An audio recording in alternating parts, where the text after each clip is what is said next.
Obviously, the state budget is first and foremost in our discussion this week. Since last we met, the Republicans passed a stopgap budget bill that would have funded state operations through October 31st.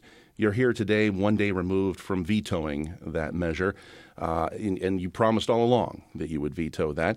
First question, given that the stopgap would have helped schools and counties, at least in the short term, why not sign it?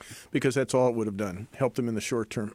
We have a real big set of choices to make, and that is, do we want to adequately fund education? Do we actually want to have a state where our fiscal house is in order? Do we want to have property tax relief? Do we want to have a common sense severance tax? Do we want to have a future?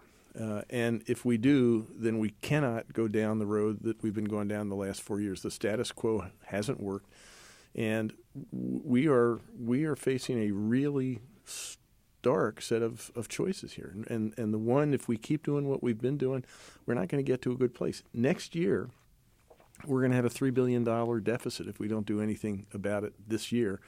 And that means we're going to be looking at school districts and saying, we're going to take $1 billion out of your funding. Well, the last time that happened, property taxes went through the roof. That's what's going to happen next year. We're going to take $1 billion from human services, $1 billion from who knows where else.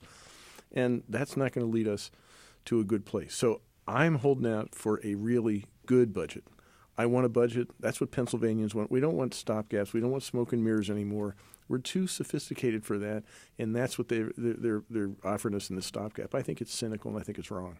Let's take a listen to some comments by Senate President Pro Tem Joe Scarnati. This was right after you vetoed the stopgap. He has basically declared war on schools, kids, and the elderly. And to me, this isn't governing. This is political grandstanding. So I'm greatly disappointed, and certainly will continue to find a compromise, find middle ground.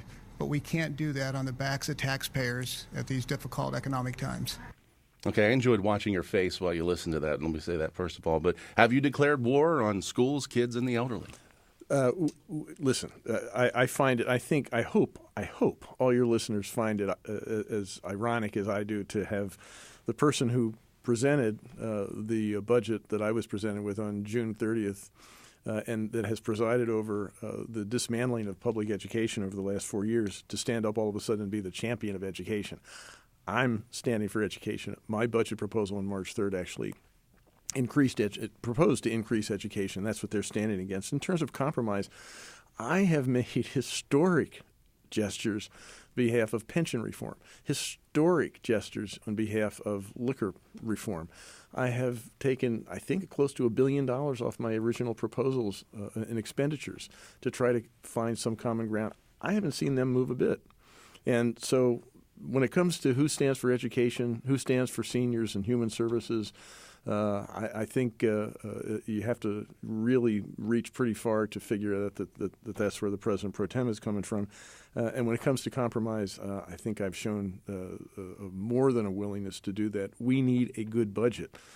What I can't compromise on is 2 + 2 = 4. We cannot keep moving toward the status of a junk bond commonwealth, and that's where we've been headed.